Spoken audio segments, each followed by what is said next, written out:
সংসারের অভাব অনটন মেটাতে পুরুষের পাশাপাশি এই নারীরাও অংশ নিয়েছিলেন কাজে। স্থানীয় সরকার প্রকৌশল অধিদপ্তর এলজিইডির লেবার কন্ট্রাক্ট সোসাইটি এলসিএস প্রকল্পের আওতায় গ্রামীণ কাঁচাপাকা সড়কের মেরামত ও রক্ষণাবেক্ষণ ছিল তাদের কাজ। দীর্ঘদিন কাজও করেছেন। তবে এই নারীদের অভিযোগ, কাজ পেতে দিতে হয়েছে ঘুষ। কোনো নারীর কাছ থেকে নেওয়া হয়েছে 40,000 টাকা, আবার কারো কাছ থেকে নেওয়া হয়েছে 30,000 টাকা ঘুষ। তাদের অভিযোগ, এই টাকা নিয়েছেন এলজিইডি অফিসের কমিউনিটি অর্গানাইজার এলিজা নাজ ও প্রকল্পের সুপারভাইজার রবিউল ইসলাম।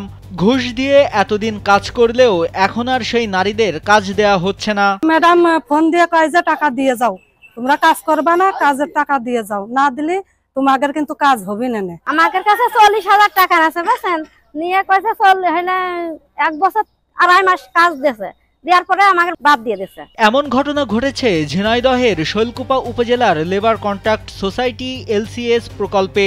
ভুক্তভোগী নারীদের বাড়ি উপজেলার বিভিন্ন গ্রামে। সম্প্রতি তাদেরকে বাদ দিয়ে তাদের জাতীয় পরিচয়পত্র ব্যবহার করে অন্য নারীদের কাজ দেওয়া হয়েছে বলেও অভিযোগ করেন তারা। এমনকি তাদের ব্যাংক অ্যাকাউন্টের চেক বই ফেরত না দিয়ে জমাকৃত টাকা তুলে নেওয়া হচ্ছে বলেও জানান তারা। এখন 3 বছরের কাজ দেওয়ার কথা কয়ে 1 বছর 2.5 মাস কাজ করেছি। 1 বছর কাজ থাকতে টাকা নিয়েছে, মোট 2 বছর হয়ে গেল কাজ দিয়ে বলে। আজ দিয়ে কাল দিয়ে করতে করতে 2 বছর হয়ে গেল। আমাদের কাজও দিচ্ছে না, আসলে আজ না কাল না পয়সা এই বলতে বলতে যাচ্ছে। অভিযোগ দিয়েছি হলো ইঞ্জিনিয়ার স্যারের কাছে, টিওনোর কাছে অভিযোগ দিছি। তারা বলেছে যে আমরা দেখতেছি।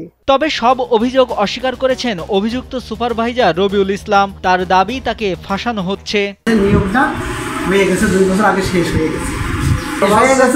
এখন ওরা চাচ্ছে, ওদের মূল্য আছে, চেক বইটা চাচ্ছে যে আমার চেক বই চেক বই তো আমার অফিসিয়াল নিয়মের বাইরে তো আমার চেক বইয়ের হাতে দিতে পারে। আর ওই যে কথা কথা ওসব ভাব কথা যে মানে এখন মানুষের টাকা আমার সিও আছে, সিও বলবে, আমরা তো সিওর আন্ডার।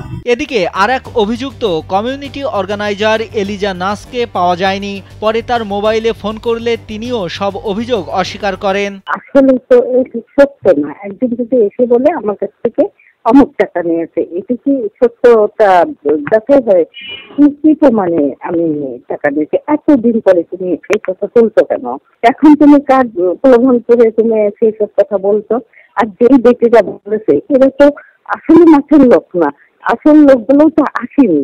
এ ব্যাপারে জানতে চাইলে এলজিইডির উপজেলা প্রকৌশলী রাকিব হাসান জানান, বিষয়টি জানতে পেরে তিনি লিখিতভাবে কমিউনিটি অর্গানাইজারকে তলব করেন। পরে ঊর্ধ্বতন কর্তৃপক্ষকেও বিষয়টি জানানো হয়। এলসিএস মহিলা নিয়োগ এবং বেতন প্রদানে অনিয়ম যখনই জানতে পারি, তাৎক্ষণিকভাবেই আমি আমার কমিউনিটি অর্গানাইজার অত্র দপ্তরকে লিখিতভাবে কৈফিয়ত তলব করি এবং কৈফিয়ত তলব করে এটার যে কপি সেটা আমি আমার ঊর্ধ্বতন কর্তৃপক্ষ, আমার জেলার নির্বাহী প্রকৌশলী স্যার, অঞ্চলের তত্ত্বাবধায়ক প্রকৌশলী স্যার, বিভাগের অতিরিক্ত প্রধান প্রকৌশলী স্যার এবং আমার প্রধান প্রকৌশলী স্যার বরাবর আমি পত্র মারফত আমি স্যারদেরকে অবহিত করি।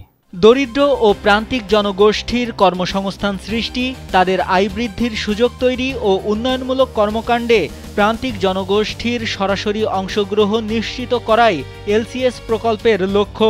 এই কর্মীরা এলজিইডির এলসিএস প্রকল্পের আওতায় চুক্তিভিত্তিক নিয়োগ পান।